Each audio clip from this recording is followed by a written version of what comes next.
Podcast, Episode 3. My name is Sweetness Whachacha, and today my guest is Andrew from Tabletop Central, among, I'm learning, many other things. Oh, yeah.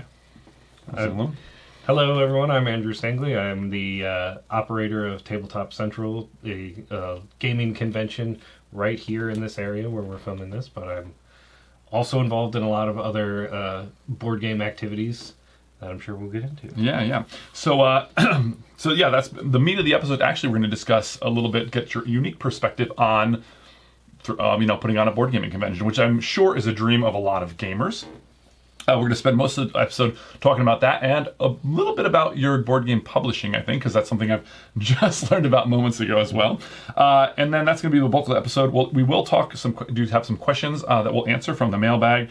And we'll each talk about a couple of games that we played, and then we'll wrap up. That'll be part one. Part two will be next week, and we'll have some other discussion there. So, yeah, So it's funny because we just, I kind of put together a little cheese, and my wife makes chocolates and stuff like that, and we just had that. I put a little bit out while we get to know each other a little bit before we film, and I'm very excited now because I love cheese, and you were telling me that you were playing a game, fromage, which I'm very interested in. Now, cheese is a really good. Good is the one to go with when you have a guest over. I feel like you a big cheese guy. I mean, I like cheese on things, but I don't have super strong opinions for like plated cheese. Yeah. Well, I find like cheddar is it's too run of the mill. You got to get a little fancier, and the Gouda seems to hit the spot. I like the stinkier cheeses, but that's not a great thing for guests. Yeah, Gouda is a nice all-purpose cheese. So we're talking gaming, not cheese. So let's chat a little bit. So you and your wife Molly put on this, and it's just the two of you putting on the convention. Us and whoever volunteers each year. Yeah, no convention goes without a bunch of volunteers. That's for sure. So this has been 4 or 5? What is it? How many years? We just finished year 5. Okay, yeah. Let me tell you a little bit. So this is a little bit from my perspective, and maybe we'll hear about the different perspectives of conventions. But for me, I actually work in conventions as well, but not gaming conventions. I go to movie conventions, and that's part of my wife and I's business. And it's just an interesting little thing about how these things come to be. What kind of people go there, how they make money, what the model is. A little bit interesting because I have that background. I'm very curious about how what the template is for the board gaming ones, because I'll tell you a little bit about how these run. Now, essentially, like these movie conventions run by, it doesn't matter, sci-fi, horror, comic, whatever. What they do basically is they get some celebrities, and they got to pay out, airfare. They get a guarantee. If that celebrities sign a lot of autographs, that's that money that they're taking in is going to hopefully meets their guarantee. If it doesn't, the promoters have to pay that difference out to them. And then, airfare, if they got to pay some agent fees to bring other people out and stuff like that. And then people come to buy from them, and they got to pay for the convention. Space, security, they have volunteers, of course, as we just mentioned, and then they sell vendor tables to people that want to come to shows and sell their wares, t-shirts and posters or whatever, and toys, etc. So the promoters kind of take that, $300, $400, whatever it is, $1,000 for booth, for a table, $400 for table, whatever it happens to be, and then they take that seed money and then and they put that against all the other expenses that I've listed, advertising, etc. And then they're hoping to make a clean slate, and then they're just making money on anybody coming in through the door. And of course, they sell merchandise and things like that as well. So that's pretty interesting to me, that dynamic.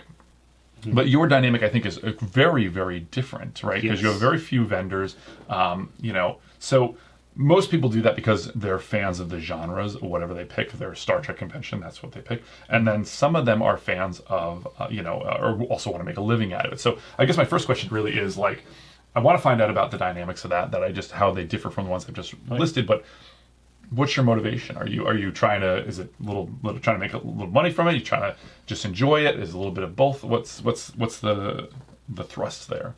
Well, so a lot of people ask us if we are doing this as a nonprofit, something like that, and my answer is usually legally no, technically yes. Okay. We are not really making a profit, but it is not, it's not a legal nonprofit. So we're not really doing it to make money. There's no money to be made really with the way we're running things. We could charge people more to get in, I guess, but it's basically just if we can cover our bases and people have a good time, that's what we're going for. It's my philosophy is kind of, if you want cool things to happen by you, you have to start making cool things happen by you. That's good. And since we didn't have an event like this here, so we decided to do it ourselves. That's pretty cool. I like that philosophy. Obviously, like just waiting around for other people to do things that you'd like to do, and just I like the go-getter attitude. There has been a long-running wargaming convention here called Winter War, but they do have some board games there. But it is a very kind different of audience, absolutely. A different structure. I agree. We go to that. You should go to that too. It's been here for 50 something years now. That's a very long time. Clearly they have a formula that works, but it wasn't quite the way that I wanted a convention to go, and so I was like, and plus, this town has a huge scene of gamers. There was plenty enough room for 2 events in 1 year. Oh, I think absolutely. Well, last episode or last guest that we had here, I was talking about like the idea of like I used to do the swing dancing, and I remember asking the swing dancing instructor because there were some other nights popping up, and I was like, "Is that bad for you? Is that good for you?" And he was like, "No, it's great because it just grows the community." And I think that's exactly. We've got Kudo Plays here, which you're involved with as well.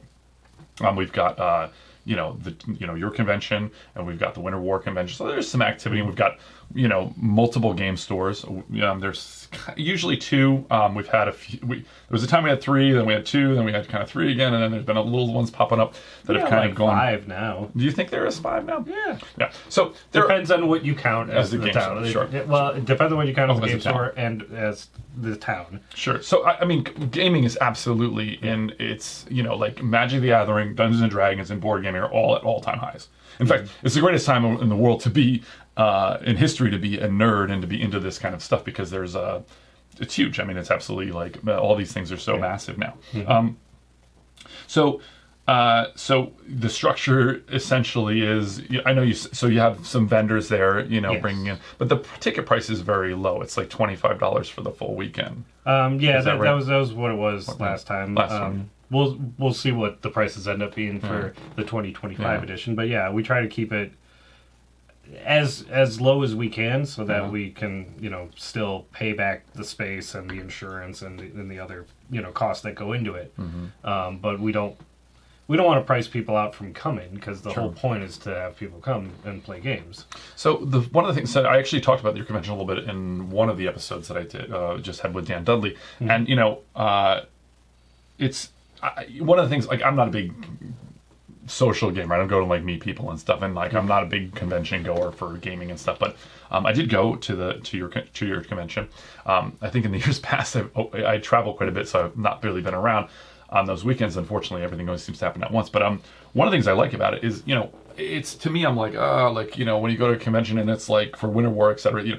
It's like you have to sign up for these events, and I'm like, what if I it's like. I might say, hey, I want to go see a movie this weekend. I don't want to have to like schedule the exact time and all this stuff. And it seems months ahead of time. It seems, and I like it because you just. I'm glad you pick up on that because that is exactly what we thought going in. Where we've been to some other conventions that you basically have to have a schedule made a long time in advance, and if you don't, then there's not a whole lot to do besides that. And that works for certain things. If you're a big RPG gamer, you're going to have your schedule set anyway for that sort of stuff. But for board games, it doesn't quite work as well for that. And since I'm definitely more in the board game realm than I am in the RPG realm, that's the kind of event that I wanted. So we specifically try, and I'm always trying to come up with new stuff. If you have any other ideas for things to add in that are kind of self-service, walk up and just do it kind of activities, we're always looking to add more of that kind of thing to the convention.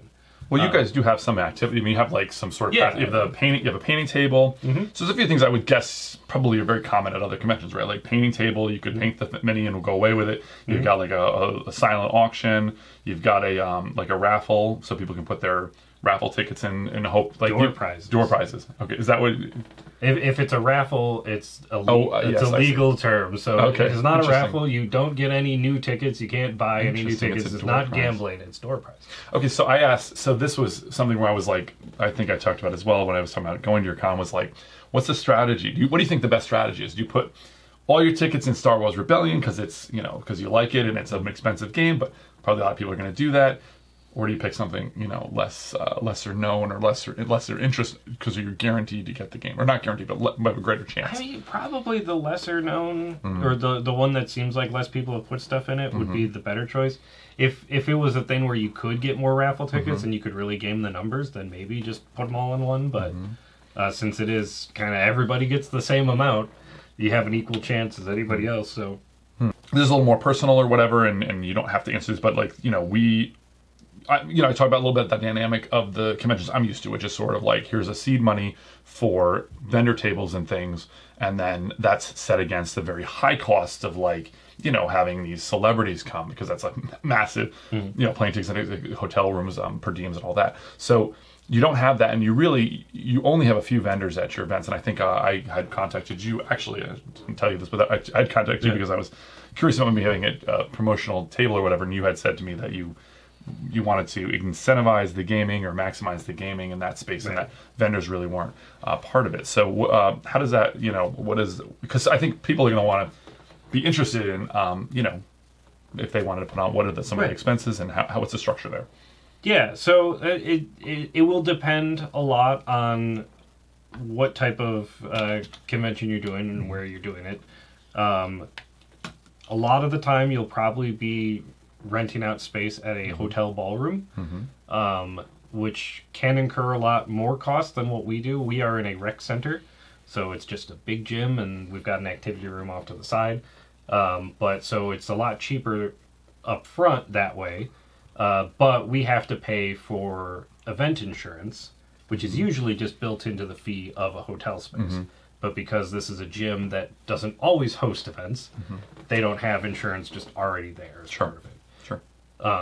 But we do also, because of that, kind of get to do whatever we want as far as food goes. When you're doing a hotel ballroom, if you want to have food on site, usually you have to go through their caterer, or you have to pay some sort of extra fee in order to get some kind of food. Now, we don't provide food for our attendees, but we get food trucks to be outside so that they can go and order food as needed. If you're in a different kind of area, so we're kind of the rec center that we're at is kind of off in the middle of a neighborhood. There's not really restaurants around within easy distance. You can drive to stuff pretty easily, but it's not like right in the middle of an area. First year, so the food trucks, now I was kind of curious about this, is do you charge them to be there, or do you just make them available? Did you say, hey, come out, so that the event attendees have something to eat? Basically, we reach out to them. We say, we're hosting an event on this day. We need a truck for this time. We do a shift for lunch and dinner, say, and say, this is how many people we had last year. Do you think you could do it? We don't. So you don't make any money off that. That's just making sure that they get it in, and they make money off of your attendees, and then your attendees get something to eat, and it's a wash. Basically, yeah. Sure. So we don't pay them to be there. People will just go and order from them. Jen, it's interesting they said the food trucks, because that's great, because it helps. I mean, you talked about that the community, or having something in the community and having a convention here and stuff, and that's great too, because it helps those local food trucks and businesses to succeed. So that's a cool thing. So you were saying, I interrupted you about but so we've looked into hotel spaces before, and they would say, this is the cost. If you want to have food, then basically the cost doubled. And then there was at least one, and that was just to have a food truck outside. It wasn't to even get food paid for. It was just like the sanitation fee. I see. For them to put garbage cans out, and to allow you to bring food into the building. Okay. And then some places will require professional security. That was one thing that we got asked for too, and so then the cost tripled because of that. It was each thing added the same amount, and it was a lot. And then security is nice, but we're just having a bunch of nerds sit around playing board games. There's like, Sure, I get it. Yeah, but I mean, and you have to plan for. I mean, like you think like, hey, everything's cool, but one thing goes wrong. I mean, I could see, especially nowadays. I mean, everybody's got to have a plan for, for like any kind of an active shooter situation or any. I mean, that's an extreme like terrible thing to happen. So, like versus just in general, you're hosting a party and somebody gets a little bit rowdy. Obviously, not having alcohol is present is a big factor, and probably not having that and the type of people, sure. But I think in this day and age, probably it would be an expected cost that you'd have to have, right? But you guys don't pay security now. No, not at the level that we're at, but depending on where you're at, maybe. Okay, so I got to ask you this as a sort of, and this is like kind of, but have you ever had like a really rowdy or crazy situation with somebody that where you had to like, what is there? No, I mean it's been pretty chill the whole time. This year we had a medical emergency, false scare, but I mean nobody getting booted out. Nobody was had to be physically removed. I mean, as you see, there's nobody's got a picture on the wall like this guy cannot come into the place. Right. Yeah, nobody's been banned. Everybody's been pretty chill. I got a goal. That's my new goal. I'm doing it. I'm gonna go for broke. If you can try. We'll see what happens. So you got so you might have security. They got the convention fee. So your primary expense is going to be, I mean, depending on what you're doing. If you're not like bringing in celebrities and things, your primary expense is going to be the space. Yeah. And if you're just starting off, if you need to build your audience a bit, so that can be pretty expensive. So I would recommend trying to build your audience. Yeah, well, like as you're going, like if nobody knows who you are and you're putting on an event for the first advertising, time, you mean? Like well, I mean you need to advertise, but it takes a while to like get people to build that audience. Sure. Yeah. So you probably want to start small, and so a hotel ballroom might be more expensive than you want. So that's why we're going at a rec center because the basically the price per square foot is way better there than it was at any of the ballrooms in town. Well, I mean, and obviously, if you grow, one of the advantages of having a convention at a hotel ballroom is not just the fact that it's that you have the spaces, because if people come from around a town, they can stay in the hotel and then go right down. Different kinds of shows. Sometimes you get shows at big convention centers, and sometimes you have them in hotels. I usually prefer the hotels because I can just run upstairs to the room if I have to get something or whatever, come right downstairs. It's very easy rather than having to go from a different location to the convention center. Of course, places like Dragon Con, one of the biggest shows in the country, Gen Con, they've got hotels and activities, all sorts of things. Do you, have you been to, are you Gen Con attendee? Yes. Yeah. When you go, do you have a little thing? Do you look around and think like maybe one day, or do you get a lot of ideas? Well, I mean, Gen Con's a little bit bigger than I would ever like to be, but I mean, right now I'm comfortable where we're at as far as with just the two of us running it. Like if we get a little bit bigger than this, we'll probably need to start adding more people like permanently to the staff, even though, I don't know. But eventually it's like, it would be nice if we got a bit bigger and, a little bit out of this space, maybe even, I would still want to be local here, so we wouldn't ever get Gen Con big, but maybe take over the State Farm Center basketball. That wouldn't be too bad. Maybe. Yeah. So, do you get some ideas when you go there, though? Do you think like, oh, that's good, I want to try to grab that? Because I know for me, like when I go out, I'm thinking about a project, I'm coming up with ideas from everything. Yeah, I mean, Gen Con's the first place that I did a paint and take, and so when after a couple years of doing this, we were trying to think of more things, like I said, that you can just walk up and do. And so I was like, well, I've done the paint and take at Gen Con before. We could maybe do that. Yeah, it's a good. I think it's cool. That's a cool idea. Yeah, and so now that's something we do every year, and the table always has people at it, and it's a full thing. I think even for we do, this is more board gaming related, but obviously tangentially, like our sister hobby is wargaming, which I'm involved. I love to wargame and stuff too. So. Painting miniatures is has become more and more popular as well over the years, and so I think that's kind of a cool to be able to have that there as well, and especially it's a little bit of a gateway into that side of the community. Do you paint? Do you ever do any? Do you paint your minis for your games and things? I have on a few. I don't make a habit of it. just because I don't have the time sure, to do it. But especially if they have a lot of miniatures. but I have done it on a few of them. I have Horrified, the Universal Monsters game, and I was like, well, these are simple enough miniatures, and I know how they should look. I don't have to make decisions here. It is an important thing, by the way, when you like.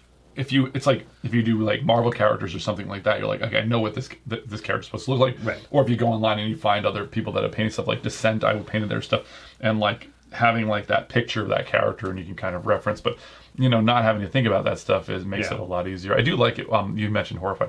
It is kind of nice, those style of games that only have like a handful of miniatures. Ghost Stories, Last Bastion are two games I mentioned last episode as well. Two of my favorite games. But painting like those miniatures up, for Last Bastion especially, the miniatures are much better. Games like that I find like a lot kind of cool because it's constrained. You got like 6 people to paint, not that big of a deal, and then when you go to play, it's a lot more exciting. But you do have to really like the game enough, and you feel like you got to get enough play out of it. That's one of the main issues. Like Horrified, I knew that I was all in on the Universal Monsters. I knew that the game once, when I played it once, I was like, yeah, this is pretty simple and fun. I will probably play this again, so I'm going to paint these miniatures. So this has become a little bit of a rabbit hole, but I do want to ask this other thing because it's something I think about. We can go there. So, when I think about like a big game, right, project, like think of like a dungeon crawler or something, right? And you think like, okay, well, there's like maybe there's 100 minis or something. You think this game I'm going to play. It's got 200 hours in the box or something. You think I want to play through it all, but you've never played it before. Yeah. And it would make sense to paint all the stuff up so that you can enjoy it for the whole length of the game. But if you don't know if the game's going to be any good, what do? Do you paint the whole thing and then find out you don't like the game, or do you sacrifice a few games of non-painted miniatures before you like? I would probably sacrifice a few games before committing to painting it. Although, I mean, it depends.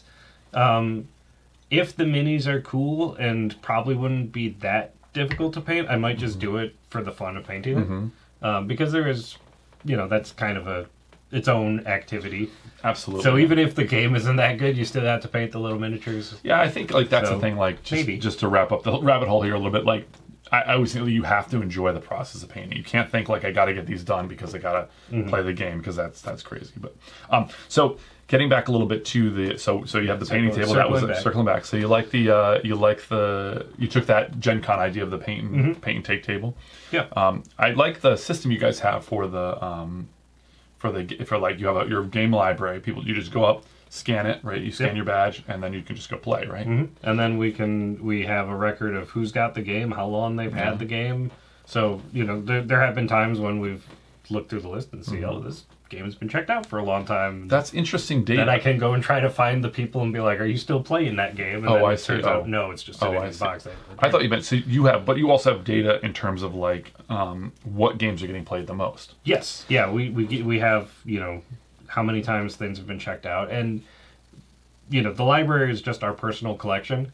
Oh, is that right? Really? Yeah. Well, I mean, when it kind of becomes a business expense, you get a lot of excuses to buy more games. Maybe that's the excuse. But some of the things we have just because we think they'd be good in the library, not because we're necessarily going to play it at home. Okay. And so new games are coming out all the time. We keep getting new things. And so occasionally we need to get rid of stuff. And there's some things that we're like, well, should we keep this? Should we not? And then we look at the numbers and see if anybody has checked it out from the library. If the answer is no, and we're probably not going to play it again, then we'll sell it or give it away or whatever we do. And so it's a nice way to help decide. I mean, like I think that's fascinating, that kind of data. Now there was a couple of like big board gaming YouTube personalities. I saw them have like a kind of a discussion as to what they thought the most important games were of of the last 20 years or something like that, right? The turning points, the milestones that are affecting gaming or whatever. But one of the sort of, I'll call it pundits, I guess, for lack of a better word, but like he's like, look, I've got this data from these conventions that like suggests this game is not really getting played.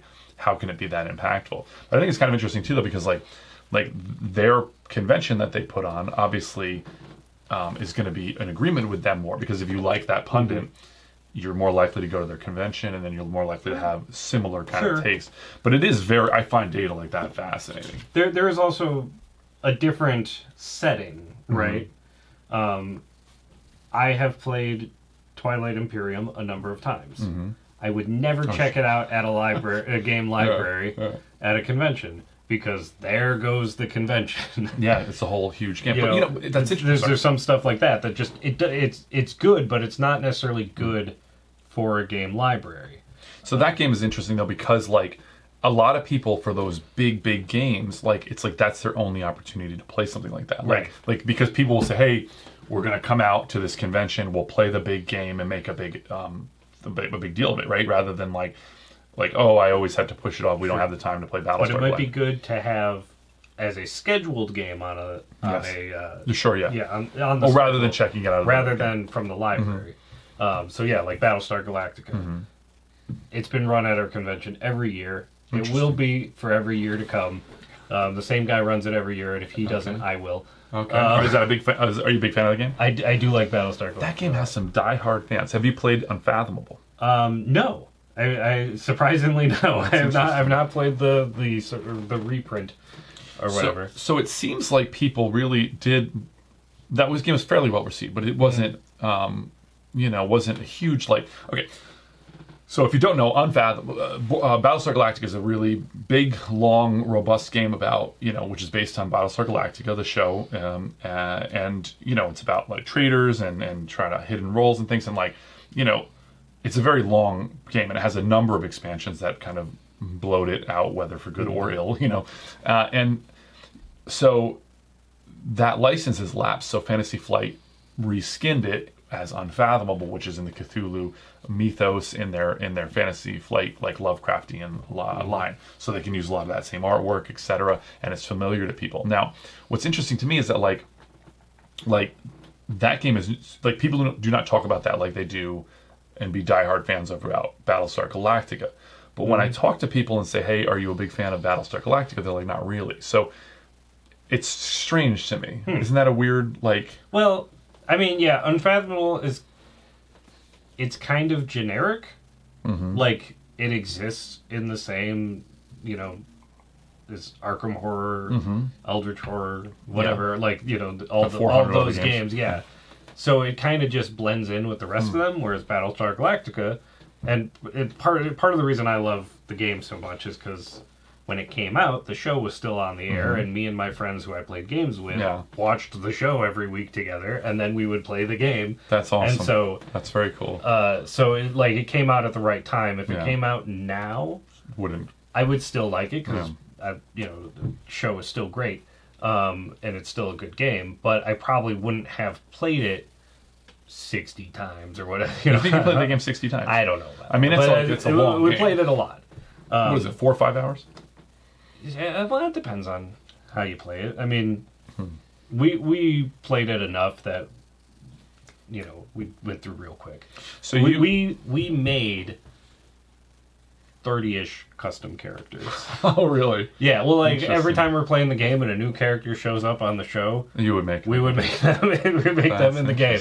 Are they balanced? Probably not. Yeah, I could see playing that and being like, your character's not bad, and getting like, you're like 3.5 hours in and like, this seems right. Right. Well, and there would be like a guy who shows up for one episode of the show, and that's it. Like, he shows up and dies, same episode. Okay. Yeah. And we'll make a character out of him, and the thing that happens in that episode is their special ability.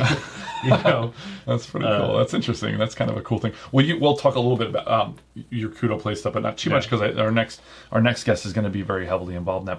But you would run the games as well, like that. So you would run that game. You said if someone else wasn't running. Yeah. So, but you don't actually play. You just facilitate the game. Usually, yeah. So every year for the convention, we put a few games on the schedule that we specifically are running, and part of the reason for that is when people are signing up for something, if they see things are already happening, then they're more likely to sign up. So as soon as we launch the site and have everything ready to go for people to submit games, we choose a couple things to submit to the schedule. Okay. And if nobody signs up for them and we get closer to the convention, the schedule's already full, then maybe we'll just quietly take them off. Yeah. But that's interesting. Yeah, I mean, it makes sense. You gotta you got to prime the pump, right? I always think about that with yeah. everything, like with, if you got to have people got to be coming to your party for people to come to your party, right? Like exactly. It's the same Yes. So let's talk about that for a minute. So what are some steps that you've taken to get people like interested? You have your Kudo plays people as a base. Yeah. Like local friends and family, probably as another little base. What else? Yeah. That's the hardest part is figuring, especially these days, is getting the word out to people about something happening. I've said many times before, it used to be you make a Facebook event and almost everybody saw that was a thing, and you didn't need to do a whole lot more. Yeah. But now a bunch of people have left Facebook and nothing has replaced it. There's no more like TV commercials you can buy or whatever. Radio ads. Everyone's got ad blockers on their YouTube and things. We do go on the radio to promote it. Yes, we usually every year we go on WPCD 88.7 Parkland College Radio. Okay. The man who runs it, Dean Geiken, is a huge nerd, a nerd of the highest order. Okay. And he's run games for us in the past comes to our convention when he's able. Yeah, so he's got a specific Geekin' with Geiken program that he puts on the radio. So we've been on there a few times. Oh yeah, so promoting and stuff. Yeah, just to talk about the convention, talk about Gen Con, talk about Kudo Plays, whatever. But so we've gotten some people from the radio. We put up flyers everywhere, but usually it's just the best way is just get everyone we know, and they kind of invite some of their friends. And their two friends, and then they tell two friends. Yeah, basically, just like if as long as we're consistently doing the same thing every year, we will then become a thing that people know about. And hopefully that's just the way to build it. I mean, we've got a mailing list that is growing every time, but people sign up for things and then not a physical mailing list. No. Yeah, email. We don't. Yeah. We have not sent out flyers in the mail. My father used to do that for his scuba business, and we used to hundreds. We'd be folding and stamping and stuffing and closing the. It was like a couple huge times thing. A year. I get a letter from a guy trying to buy my house. Oh yeah, just one guy. Same guy every time. He wants your house. He just I think he's just like a home investor guy that he wants your house. Will pay cash for houses, but yeah. It's a personalized thing that says my address. I mean, nothing else about it's personal, but it says my address on there. Well, I know what I'm doing now. If I'm going to keep in touch with you, and when you are out of town, I'm looking for treasure on your property. You're going to come home to holes all over the yard, because that's what I think. This guy probably wants your house. There might be. He did a bank robbery. His dad did a bank robbery. The knowledge that the money is in the basement, under the buried in it. I will say most of the time that when I've dug into the yard, all I've found is bricks. You're not dissuading me. I'm absolutely doing this. So if you need some bricks, I got you covered. Brick business. Here we go. So one of the things I thought was very effective. One of the only things that's I feel like advertising wise is effective is billboards. Whenever I go to a convention or I go out of town and I'm heading towards a convention in the country, I'll see that on the major highway. I'll see a billboard. Now my wife and I we had a very horrible idea to open a small business here for a year, 10 or 12 years ago, and that was something I thought, billboard be good, and they're thousands of dollars for a month. It's insane how much they're. A lot. Yeah. Have you looked into it and decided against it, or? Yeah, pretty much for the exact reasons you just listed. I think we looked into it once, and the rate seemed reasonable, and then we could never find that rate again when we actually wanted to book it. I look at some of these billboards occasionally in town, and I'm and now I always think about it. I'm how is that even a thing? Yeah, So we said earlier we basically don't make any money off of this. So every time do you lose money? Am I going to ask you that? No. You kind of hover in the. Yeah, I think this year we maybe made a couple $100 in total as a business, but last year it was $20. So $20 profit. Yeah, it wasn't much. Yeah, that might not be the best money making scheme. No, it's Yeah. And that's probably not even super accurate. There's probably games that we've bought that should be business expenses that we just gift to the convention. Or Sure, whatever. sure. I mean, that does seem like a good way to like try to write off on your taxes or whatever. Yeah, I mean, my wife is the accountant, so she's more up on what the actual numbers are than I am. But yeah, she's like, it's $17.18. That's yeah. That's Well, the they exact round figure. it up anyway Yeah. when you pay the taxes. Yeah. But so we don't. Yeah. We don't make any money really, but whenever we're trying to think of something to do for the convention, my head always goes to, well, how many people is that going to bring in? So in your head, you think like, this is how much money it's going to cost. This is what the what's the likelihood that that's going to bring in enough people? Like, so if it costs you $400, okay, well that's 16 people. Exactly. Passes, right? Will that bring in 16 people? Right. Which is not actually the right thing either, because you have to. The expense of having people. The tables and chairs, of course, are rentable things you have as well, right? Well, so a lot of the tables and chairs come with the space. Okay, that's good. So Often not. Yeah, But, a lot of times out. no. But in this case, they had a lot of those there. Now we did rent more tables and chairs because they don't have as many as we want. Sure. So we do have to rent some. But that's like, so you got tablecloths, you got chairs, and you got tables. I mean, there's not much. We own the tablecloths. You own the tablecloth. Okay. Well, Yes. because you got your purple. That's a pro tip. Buy your tablecloths. Yeah, if you're planning to do a convention year after year, the cost to rent a tablecloth is like, half the price of just buying it. Yeah. So if you're going to use it twice, you've basically paid for it. So we now the nightmare part of it is then for the week or 2 weeks or however long it takes you, got to do laundry. Oh my god. On all these tablecloths. Oh my God. We didn't take them to a laundromat or anything like that. We just did it in the house. Yeah. Wow. So like that's a nightmare. But if you're looking to cut corners, that's an okay way to do it. That's kind of funny because, that's you got like all these tablecloths in the house, and you have to store that stuff, obviously. So, are there any other pro tips that you can? Sorry, you could show up there, but if you finish your thought, and then if you have any pro tips. I mean, that's kind of the biggest, or the quickest tip that comes to mind. I'm sure there's probably some other stuff that we could think of, but so. How many hours do you think you? I mean, I know it's probably impossible to quantify, but if you had to, what do you think? You've spent like 3 weeks of full time work on the convention every year, something like that. I mean, it's probably more than that because I mean, I make the posters every year, so I have to, and I'm not a graphic designer, so I have to like fumble through stuff until I get something that looks kind of okay. I'm the webmaster, so I have to update the website for everything, and there's a lot of little pages that I forget are things that we need to do. A lot of the things we need to either buy more again, like miniatures and paints and stuff like that, or we have our door prizes, we have play to win games, things like that. So yeah, that's an interesting thing. Let me just real fast to talk about that because so.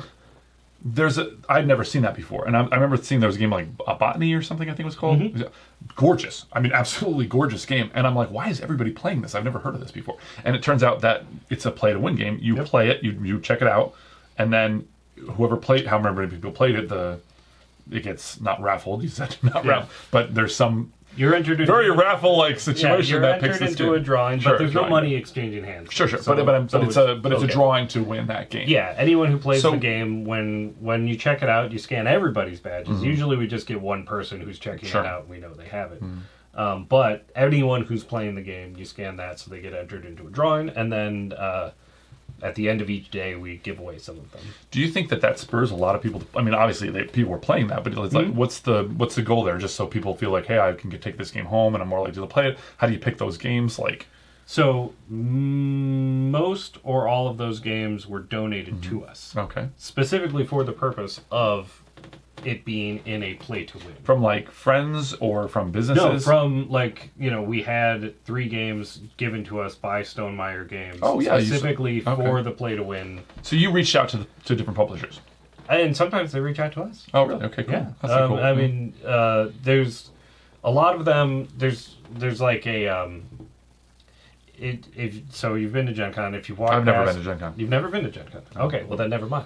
But you can tell the listener. There's a common room that people walk past a lot called the First Exposure Playtest Hall, and it's run by this company, Double Exposure. Part of their business, besides helping people do the playtest there, is they also help with convention support type things. So we reach out to them, and they basically, you know, we tell them when our convention is, what we're doing, etc. And they have a network of publishers that give them things for specifically play to win type of activities at conventions. So they provide some of that to us. Now, other people like Stonemaier Games, not part of that network, but they know who we are and they, you know what we're doing.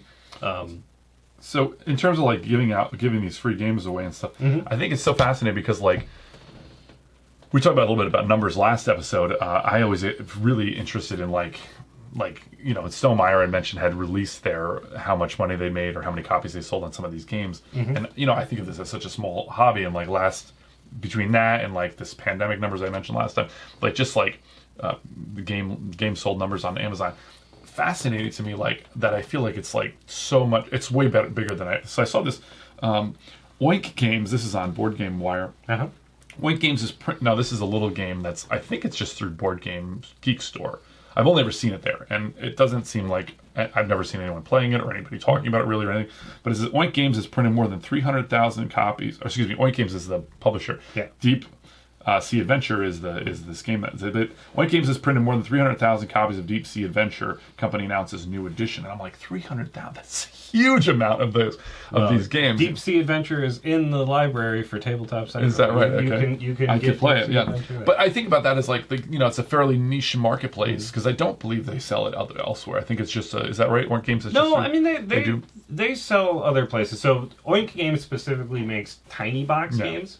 So they're pretty small, so you might not even notice them on the shelf a lot of the time, but they all kind of have a similar art style, a similar look. And I want to say they're either from like Japan or Korea, so they may sell more over there than they do here.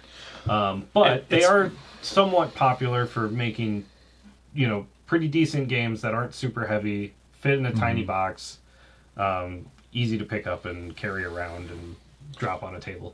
But if that just in terms of like, I mean, if you're going to sell 300,000 of a game, I mean, certainly they have to give away dozens and you know they got to give away copies to the various the artist, the designer, etc., and then tons to like reviewers. I mean, like Jamie Stegmaier had canvassed 800 reviewers, which we discussed last episode. So I mean.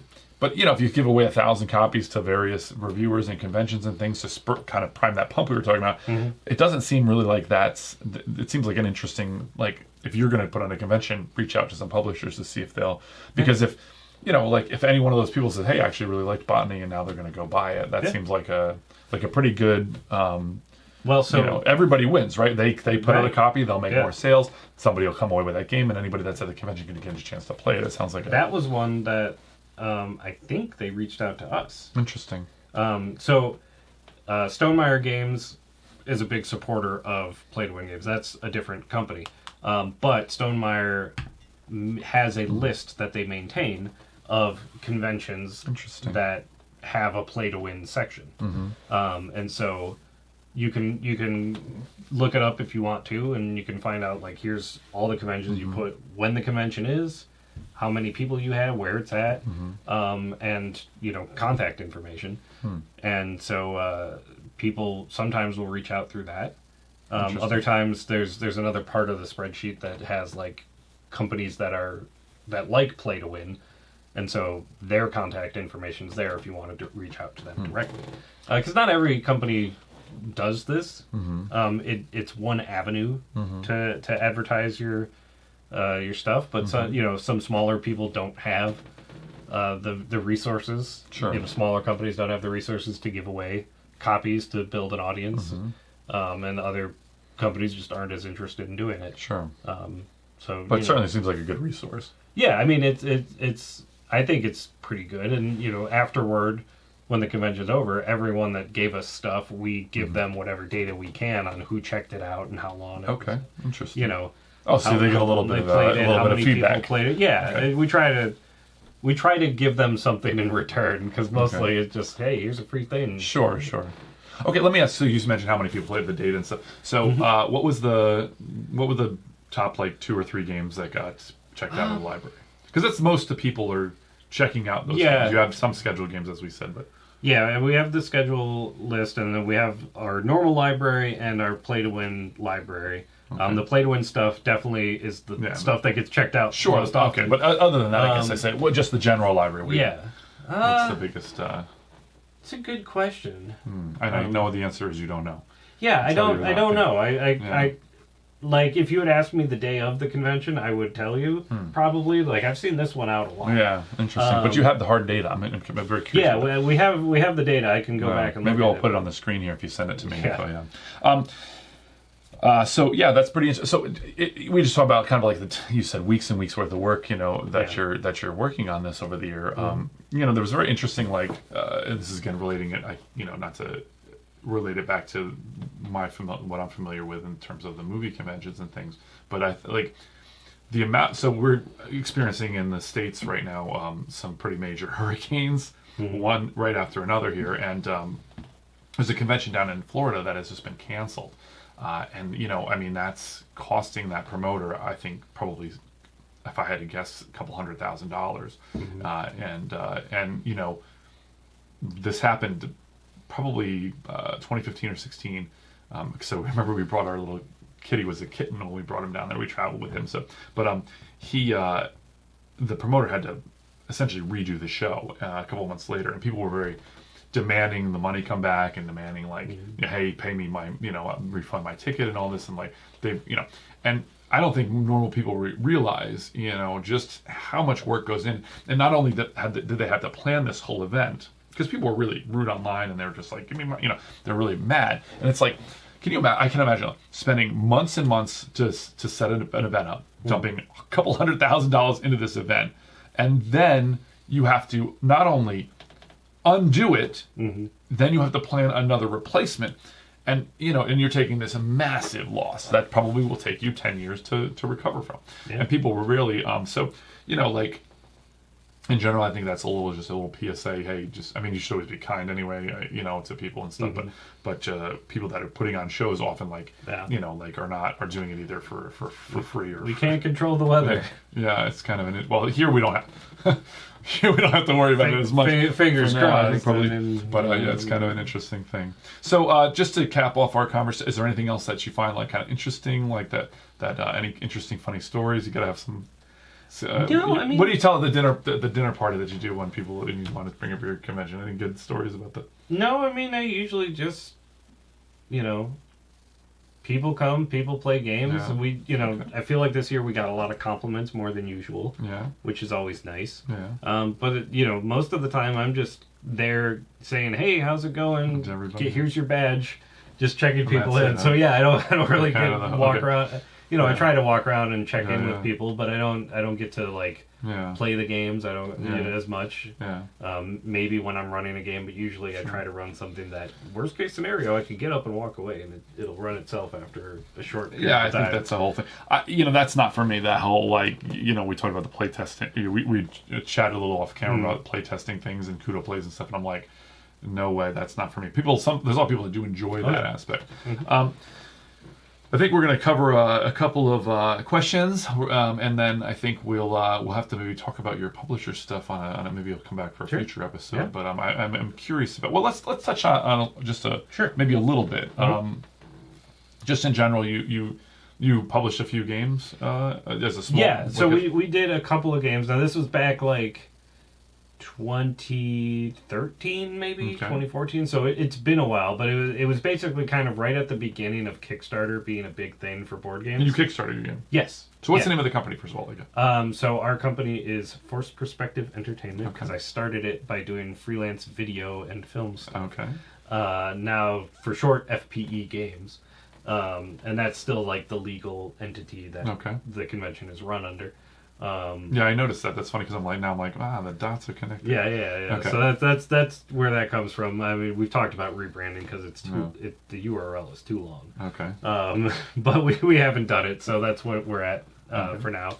But yeah, it was back when Kickstarter was first becoming a thing. There was now you have to have a completed 100% completed product, as well as 3 expansions ready to go. Whereas when we did it, it was still in the spirit of help a small person make a thing. Sure. And well, yeah, Kickstarter's a pre-order system now. I mean, so we couldn't do it now. Maybe I could just drop the money on my own and not do a Kickstarter to like. So you Kickstarted these games, but you had no prior knowledge of how to get them produced or anything. Yeah, basically, yeah. I mean, so we. How many games did you put out? 2. Just 2 games, okay. Yeah. What are the names? Well, just for anybody that wants to. So the first one, and it was also designed by me and Molly. It was the first thing that we had done. So I think we could do it better now. But at the time, that's what we had, and it was called Houdini's Poutini. Houdini's Poutini. Yeah, I think I saw you guys had some copies of that. Yep. So we still have. I like the name, the Houdini's Poutini. I like the rhyming there. The name gets people to look at it. Yeah. That's kind of a pro tip. If you're a small time publisher, funny names get people to look at it. I don't know. Do you think that Houdini ever ate any poutine? Probably not, but maybe. No, maybe. So interesting. He did in this game. In town here, there was a little mini convention, and they had it was in the Orpheum Theater, which is an old theater that's now sort of defunct. But there was a paper up there of something that said that like you're standing on the stage because some of the booths and things that Houdini, performed on 100 years ago. Whatever. I'm like, that's pretty awesome. I really like that. So year one Tabletop Central was in the Orpheum. No, yes was in the. What's that? Oh, year one. Yeah, I'm sorry. Our first year convention, one. Okay, yeah, it was in the first time sorry, we did it was in the Orpheum Theater. That's awesome. That's cool. But then they went out of business the year afterward. Yeah. But it also wasn't it was easily the coolest looking building I've ever been to a game convention in. Really but cool. sloped floors and no air conditioning. That's not kind of made it not the best. Yeah. Huh. Now the floor is flat, so it'd be better. So you published the games. You had to outsource to China or whatever. Or you did we had them printed. The first one we went straight to a factory in China. It was, not the best experience to do. Sent a prototype over and said, "How much is this going to be?" Yeah, I mean it was just cards, a folded piece of paper, and a box. Okay. So we weren't trying to do anything super complicated. Sure. No miniatures. No miniatures. Nothing like that. So it's pretty easy. Every factory could do it. Okay. So what kind of number? Like how many did you order? We ordered 1,000. 1,000 units. Yeah. Can I ask you how much? I can cut how much we still have? Yeah. No, I mean how many? Like how much? Like if somebody wanted to do this, like how much did it cost you? If again, you don't have to, the numbers will be way different now. Yeah. But at the time, because so at the time, we did the Kickstarter for like $2,500. Okay. That's all we were asking for. Okay. Part of the idea was the lower the number, the more likely we were to hit it. That's true too. 25 was not the number that we needed to print the thing, but it was. We could have just printed the thing without. Sure. Doing any Kickstarter, so it was just kind of to help. It always makes me laugh when you see like the Kickstarters that are like it has a $20,000 goal. It's already like 2.2 million. You're like that $20,000 goal is like not not any remotely. Now, I mean, granted, we didn't have a lot of money to print these things, but like basically the Kickstarter made it so that I wasn't like in massive debt to make this little game happen. Sure.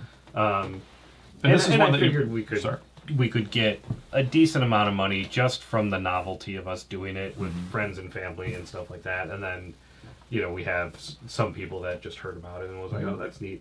But we didn't really have like a community that we raised for it and stuff. Okay. And so now you need to have like a big following. When you did your second one, you did a Kickstarter as well? Yes. When that one game was? So that one was Claim the Search for the Gold Nugget, which was a Kudo Plays Season 2 game. Okay. They're up to 11 or something now? Yeah, we're on 11. Is that really right? Yeah. So 10 was last season. Now we're in 11. If your backyard doesn't work out for my finding treasure, I'm gonna 11 is the number I'm gonna go with. Cool. So what any other big takeaway from having those games, from publishing those games yourself? I mean, this could be a whole conversation on its own. But if you've made a game, like designed a game, and you want to get it made, if you manufacture it yourself, like you have to be a business. Yeah. You have to be prepared to do shipping, logistics, get it into distribution, get it into stores, stuff like that. or really advertise that you're selling it on your website, Yeah. things like that. Because the only way to really make it affordable to print these things is to print them by at least 1,000, Yeah. if not higher. Yeah. So for Claim, we did 1,500 because I thought it was a better game than our first one. I thought we could move more. And this was copies. all cards again? Yeah, it's all cards. It was so it's cards, a piece of paper in a burlap sack, Okay. like love letter kind of deal. Okay. And then in a clamshell, Oh, interesting. so that you could see the burlap sack. I see. Turns out, burlap sack not a selling point. And because it was in the clamshell, that means it goes Yeah. on a hook behind the counter, so people can't really pick it up and look at it. Ah, that's fascinating. So That's a really interesting little, like... we thought had a pretty cool little package, and then turns out no, which is why if you see Love Letter now, it's in a box. So that's actually very interesting to me. I this is a whole huge subject as well, but I really like the... Like, I love that stuff is so fascinating to me, right? So, like, there's a game, have you played Burgle Brothers? Yeah. Okay. I've never played it. I've been wanting to play it. They've had, the sequel came out or whatever, but...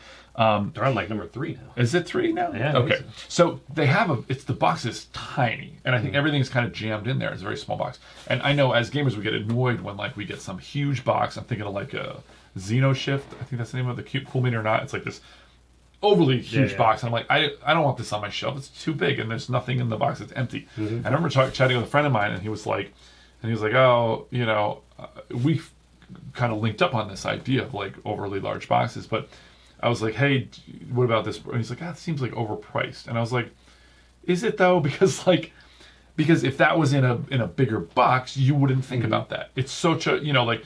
Big box, $60. Okay, doesn't matter what's in there when you get it home, right? Because like you've already bought the thing. The like, box size to a lot of people difference. Signifies value. It's so interesting to me. But to me, like we own 450 something games or whatever as part of our library. Yeah. If it's a giant box, I'm much less likely to buy it now. I'm like.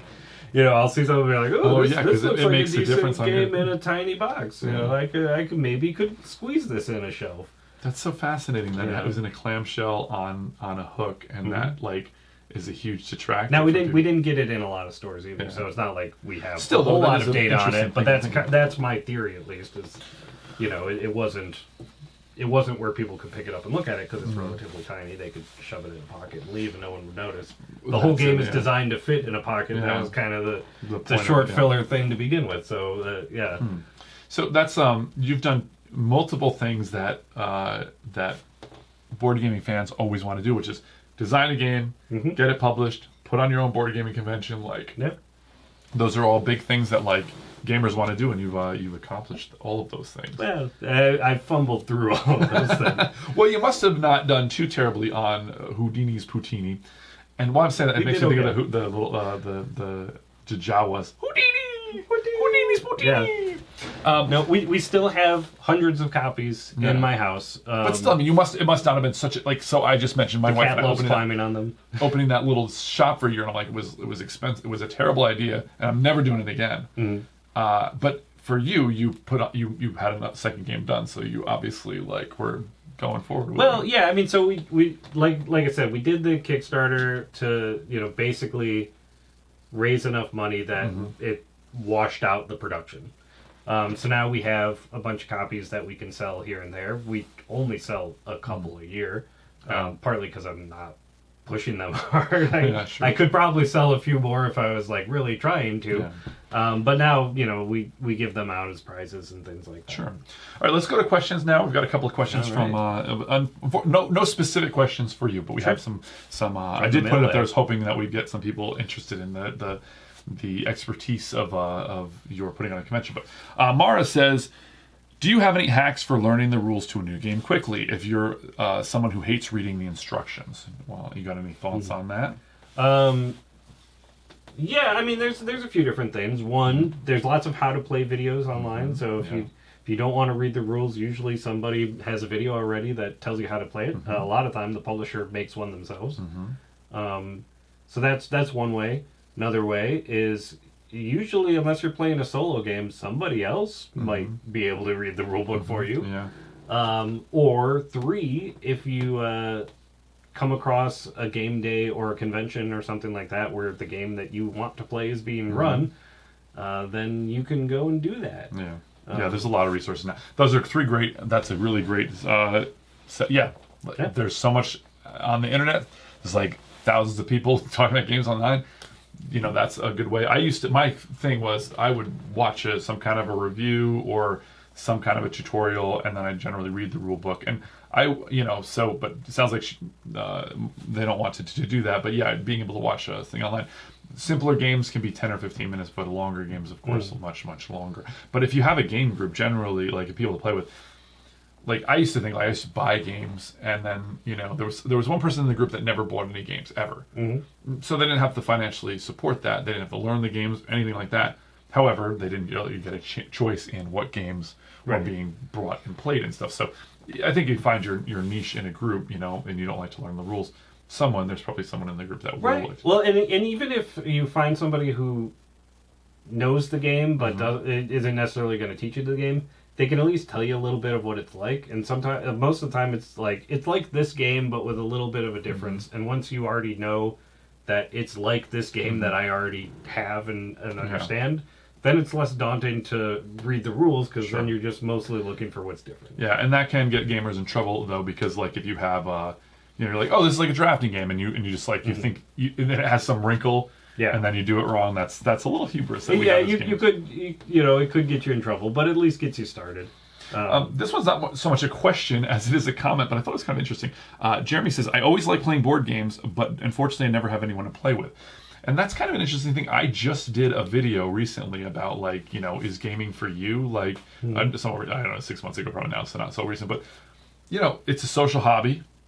It requires people. I mean, you can play solo, as you mentioned a moment ago, but gaming isn't really is not necessarily for if you don't have somebody to play with, it can be a difficult hobby to get into. Yeah. Any thoughts on that? Well, so my two main thoughts are, one, there are lots of solo games and lots of games that have solo rules now.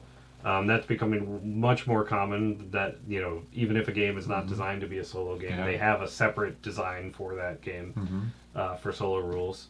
But then the second thing is find some people. Yeah. Board game meetups, conventions like you have. Board game meetups, conventions. If those things don't exist around you, if you're off in a rural community or something, there's probably a library kind of nearby that probably has some kind of a meeting space, and you could maybe host a board game night there.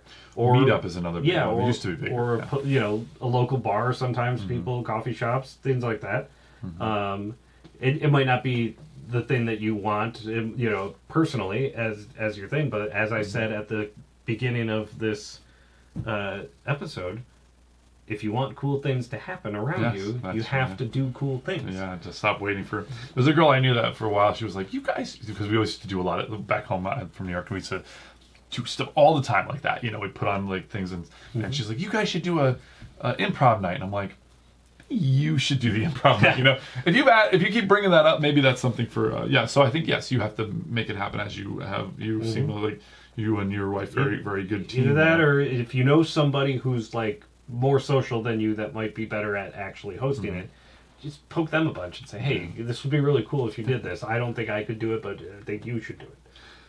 Last question for the night here. We got Dimitri says, a few years ago it seemed like 50% of the games being made had a trick-taking element. I think it's a bit high, but yes, there was a lot of trick-taking games. Is there a particular mechanic that you find overused, underused, ready for innovation, or particularly exciting? You want me to take this for a minute?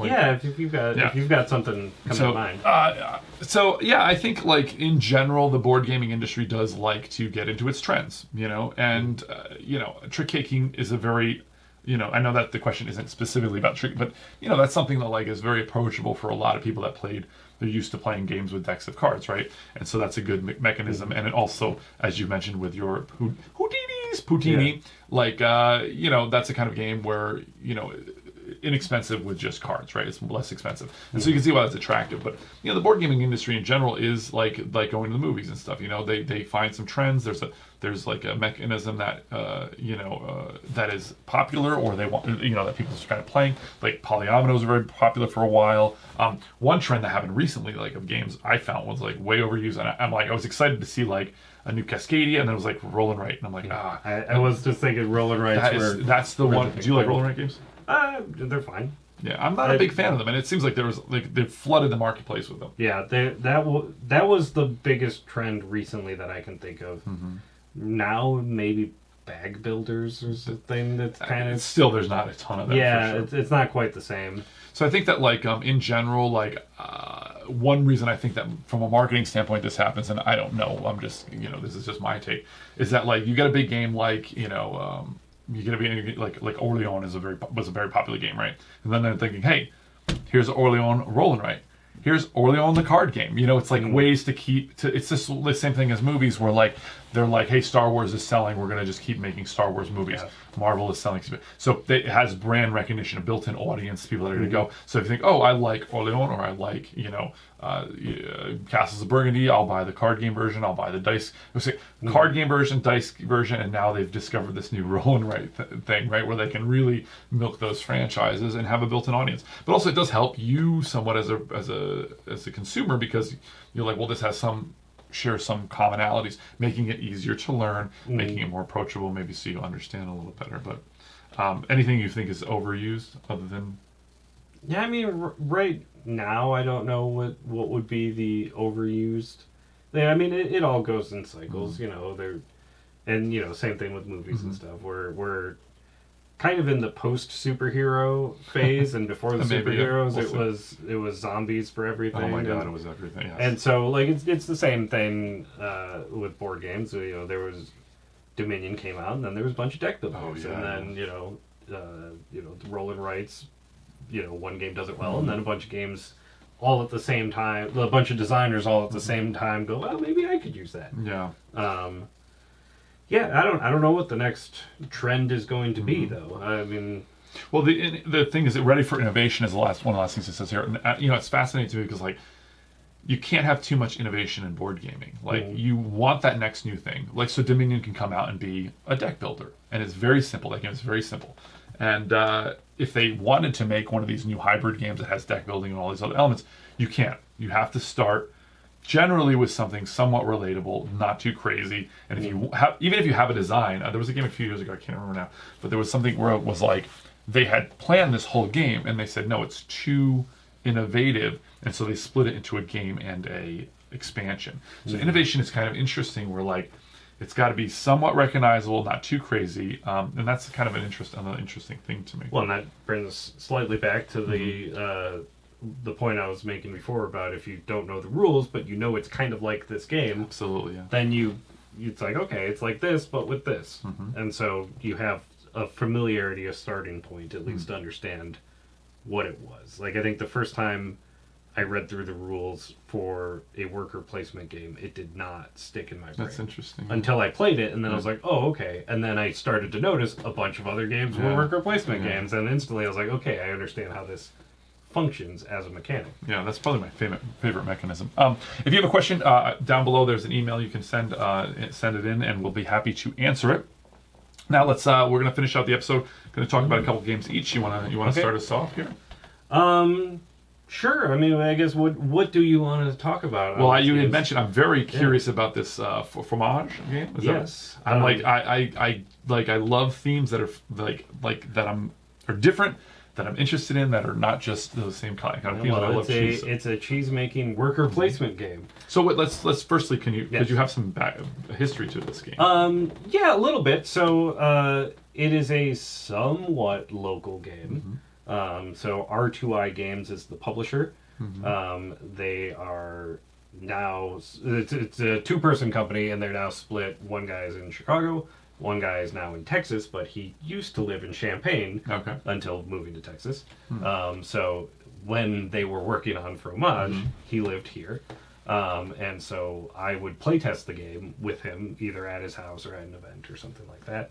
And also the designer, Ben Rossett, is just an hour away from here too, so or co-designer. I think there's another person on the design with him. But either way, there's people from kind of around here made the game. And so I was like, the game is not out yet. It is They did sell some at Gen Con, I thought. No? And maybe there was a... That's how I knew it. There might be a pre-release at Gen Con. There was a Kickstarter. It's, coming out soon. I don't know nothing about the game, but I want it because I love cheese. Well, and I'm like Wallace and Gromit, a quick pitch for what it is. It's a worker placement game, and basically, you only place there's a lazy Susan on the board. Like that's what the board is, and you place workers on each of these wedges of a cheese wheel, and you place your workers. The wheel turns, and then you have a new spot where you can place your workers, but you don't get all your workers back immediately. They have a delay to them. Interesting. And depending on where you place them and how you place them, the delay changes. Okay. So at most, it will be 4 turns back around to you. Okay. Once that wheel comes back to your side. But sometimes it's earlier. So it might be you place it there and you get it back on the next turn. It might be 2, whatever. But so because of that, somebody else's pieces might be on that cheese wheel that you want to do. Or that you have access to that turn, because they don't get it back for 2 turns. But each one is kind of like a separate little mini game worker placement. Interesting. Thing. You had me at cheese. Yeah, you had me at cheese. Check it out; it's pretty neat. I like it. So let's stick a little bit with let's stay on the food theme. I just actually covered this game, Chopped Veggies. Very kind of a cute little, a very small game, very simple, inexpensive. But it's kind of like, so essentially you dump a bunch of dice into this little frame and you kind of rack it like you would a pool table balls, and then you remove the rack and then you have this cardboard cleaver, which is just awesome. I like having that little cleaver. It's like a fun little thing. And you will cut off and slide off a bunch of these dice without changing their values. And then you will have a pool of dice in front of you. You'll have some like kind of bonus cards that are secret that you can use, and you also have recipes, and you're trying to fill the recipes, depending on what it is. And you might need a lot of the tomatoes, which are the red dice, or onions, which are the red onion, which is like the purpley dice, or like mushrooms is more of a tannish whitish dye. And so you're just filling these things. Very, very simple. You cut it off. You can't do anything crazy. There's very limiting rules. You can just kind of sliver off a little bit. You can't take anything more than 10 worth of value, so that you're looking around trying to get as many as you can, but you can't exceed 10. So if there's 2 6s next to each other, you can't take those. And there's rules to keep you from like kind of really, kicking out one oddball one or 2 oddball ones or something. So very simple, type of game, very quick to play. Not super exciting because you essentially, most of your decisions just come down to like, where am I going to cut this? But I really thought it was fascinating the way they designed this game, because it just, it could have been anything, but it's chopped vegetables. Make perfect sense to like have this tool that's fun to use and kind of like thematic to kind of cut down and take away. And it kind of reminds me of these games like New York Slice, or the cake. There's a piece. What is the cake game? There's a cake one that's based on. That's I split you choose kind of thing, where you just take one of the pieces of pizza. And that's kind of just a neat, simple mechanism. I don't think for most gamers that's going to be too thrilling, but I think like. I'm always looking for like these sort of games that can handle a mixed crowd. And last episode I kind of talked about all the party games that tend to be like vocabulary based. So I kind of like, this isn't a party game at all, but I think you can kind of get other people to play that maybe is maybe a little more of a gateway if you have some mixed ages and stuff. So I like having some of these and there's a very small game, very tiny box and stuff. So it's a kind of a cute little one that I think I would throw in my bag for that kind of a thing. So have you played this one? I haven't, but I've seen it. And like I said, it's small, so it's approachable. It doesn't look like a big intimidating thing to people.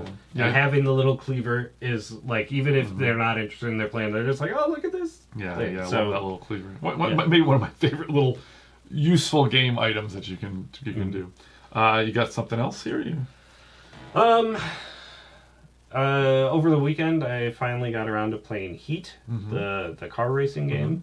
It's been on my shelf for a long time. I didn't play my copy, but at least now I can say that I've played it. So that's kind of the way it goes a lot of times. Wait, you didn't play your own copy? No, I didn't play my own copy. I played someone else's, but I'm like, okay, well, at least that comes off the unplayed shelf. Okay. Now, granted, we also have an expansion for it that we haven't played. So maybe the expansion has to stay on the unplayed shelf. You played like a 4-player game, or? I think we had 6. Wow. Yeah, we had a lot of cars on the table there. I thought it was fun. What's it? Well, so I've seen it around and stuff. What's the basic gameplay like? Is it? That's not a bag building one. That's the. It's not a bag builder, but it is kind of a deck builder. Okay. So basically, you have a bunch of cards that say your speed. Okay. And your car's on a racetrack, and you have to, you get to place however many cards you want. But the more you place, the more you have to add these heat cards. I see. To your deck. You're overheating. Yeah, and you're overheating. Is basically it, but also you get more heat cards if you go too fast in a corner or something like that. So there's some strategy of like not overshooting, or strategically overshooting because you're like, I can afford to get some more heat cards in my deck. Okay. But it's not like you're not buying new cards like a lot of deck builders. It's just kind of adding these bad cards into your hand, and then you can get rid of them later by doing various things. But interesting. But otherwise, yeah, you're moving your little cars around. And you thought you enjoyed it, or? I enjoyed it. Have you played a lot of racing games? How does this fit in the? It felt thematically appropriate, but the thing I was thinking about earlier was kind of, you're doing a lot for the hour and a half or whatever it is that you're playing it, but it doesn't really matter until like the last turn. Is that right? Huh. Well, because like you're not building anything. Yeah. Right? So you're not. So you said it's a little bit of a deck builder, but you're not. It's a little bit, but like a negative deck builder. Okay. You're getting. Oh, you're gaining the bad guys. Yeah, you're getting bad stuff in there, but you're not getting any new powers or upgrades or anything like that, which makes sense because you wouldn't in the middle of a race. I didn't think about that while I was playing it. How'd they have the pit stop? Do they do the pit stop? No, there was no pit stop. Okay. There's a lot. Maybe there is in some other track or other one of the expansion or something. I'm not sure. I do really. I don't care about. Cheese and race cars is an easy choice for me. But there are a lot of really cool, interesting racing games out there, or like specifically for car racing. I'm not really interested in that. That theme, except I think it's a really cool idea to.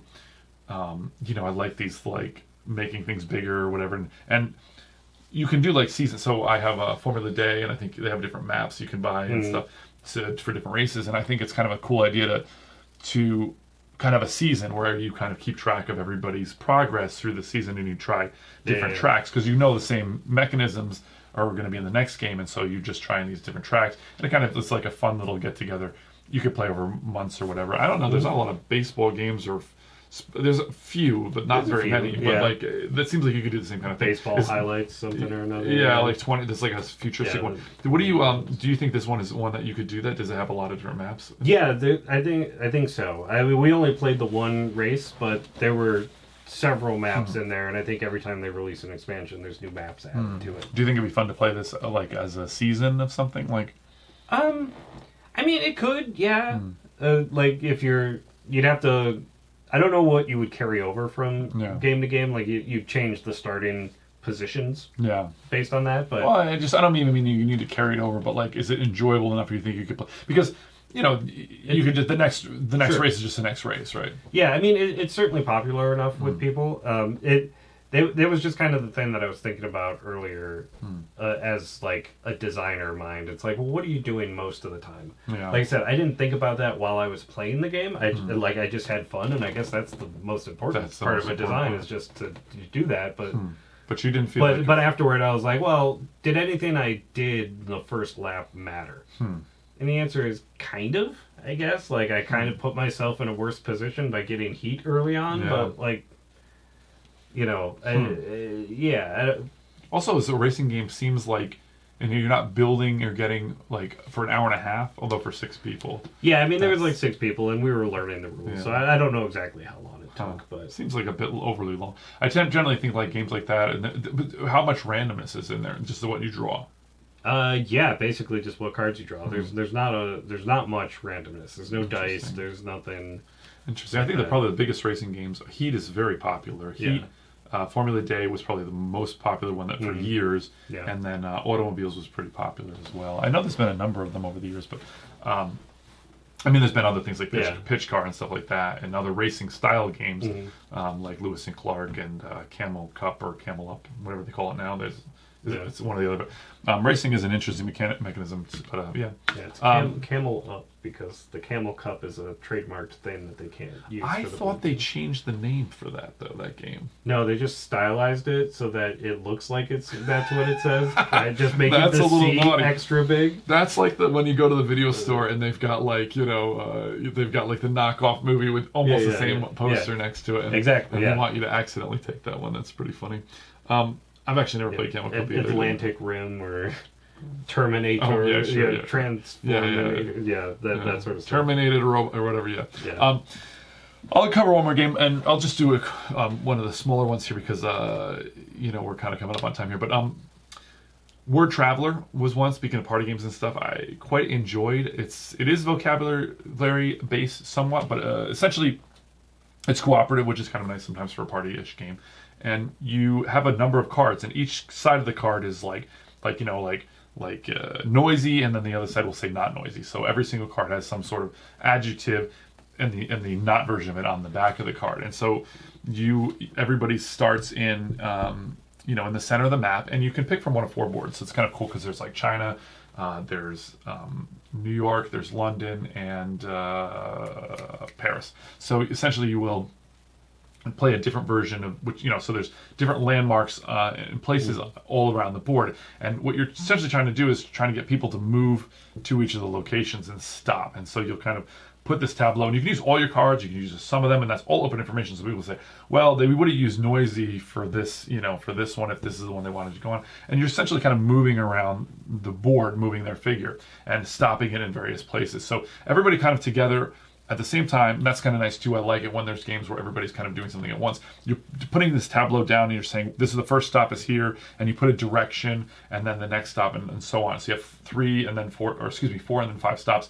And so you each do this, everybody at the table does this, and then you'll just in turn go around and the players will discuss, well, you're very quiet, and they'll just say, okay, I think this is his first stop that he's describing, and this is the second stop. And you're really getting them to stop at certain stops, so you get points if they stop at the locations that you want them to stop at. And then, of course, you pull up the points, and you're going for essentially a maximum score, right? So there's no winning or losing the game. Mm-hmm. But I thought it was quite interesting because it's, number one, I like that there's 4 different boards, and I like that everybody's kind of going at once, and then it's not just strictly a vocabulary game, but has a little more, a little bit of a difference. And I like those games, and you can learn stuff. My wife and I were like learning about different locations that we didn't know, even if it's a city that we know quite well or that we've traveled to. So I really liked that. I thought it was kind of a fun little thing. It was pretty quick, easy to explain. And those are my trifecta for the partyish games. Quick to learn, easy to play, pretty quick to play, and I think you kind of hit all those. Have you tried this one? No. No, I don't know anything about this one. Mm-hmm. But it's good. I liked it. It's pretty interesting. Do you find when you have you do a lot of traveling or anything? Do you like to travel? I don't end up getting as much time to travel as I would like to. So most of the time, I just go within driving distance of here. Yeah, because for me, I like to find if it's a place I've been to or a place I want to go, it's always a little bit exciting for me to try. There are a lot of board games based off of cities around the world. So if you're... Yeah, we went to Lisbon, and I was like, should I buy the Lisbon board? Yeah, because there's that very heavy kind of game. I think it was at a print when we went. But all right, well, that's our episode for the part 1 for your for Andrew to have you on here. So thank you very much for coming on. You got any you want to tell people where they can find you? Any last minute things you'd like to talk about? Sure, yeah. If you want to know about Tabletop Central, you can go to tabletopcentral.com or just search for Tabletop Central on a lot of social media. You might get some store in the UK that started using the name Tabletop Central for part of it, but it's not their URL because I got it first. Okay. So tabletopcentral.com is the easiest place to do it. We already have dates for next year. You can find them on there, but it's the beginning of September, the weekend after Labor Day. Okay. So. Cool. So thank you again. We'll see you back for the part 2 next week. So join us, and we'll be talking more about general and some other subjects. But thank you for joining us. And now, I got to roll.